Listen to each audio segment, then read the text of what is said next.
Toxic mother and evil wife. The story of my mother. I, 20F, have the worst mom on the planet. My parents divorced when I was just 2 years old, and I barely remember my dad except for what my mom told me about him, how much evil he were. My dad faced court accusations of being abusive to my mom, and he wasn't allowed to contact me. My mom endured the abuse until she found her current husband when I was 3. Since last year, I've tried to contact my real dad. It wasn't hard to track him down, and when I met him, he broke down in tears. He was nothing like my mother described. He seemed loving, kind, and considerate. We had a heart-to-heart, and he asked if he could continue to spend time with me. From then on, we've been catching up on lost time. I didn't tell my mom because I knew she would try to stop me, resorting to crying and emotional blackmail like in the past. 2 days ago, I was going through an emotional roller coaster, and when I met my dad, I confronted him about his alleged abuse towards my mom. He went silent, then broke down, saying he was never abusive, never laid a finger on my mother, and risked prison if he tried contacting me before I turned 18.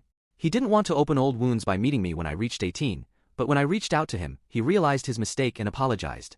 I was furious. How could my mother be such a devious, evil woman? I felt pure hatred for the woman who gave birth to me, something I didn't know was possible. It came to light that my mom had cheated on my dad with her current partner. When my dad found out, they got into an argument, and he decided not to leave because I was still young and he wanted to make it work.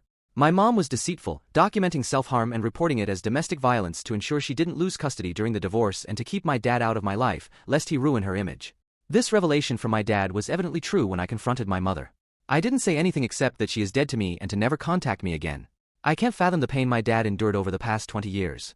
This deceitful woman shattered his life. Sorry for such a long post, I just had to vent. I'm a mess at the moment. I've been seeing my therapist and am trying to work through my emotions. But, yeah, not really sure why I posted this. I guess it just needed to be let out of my system, even if it is to you guys. Any advice?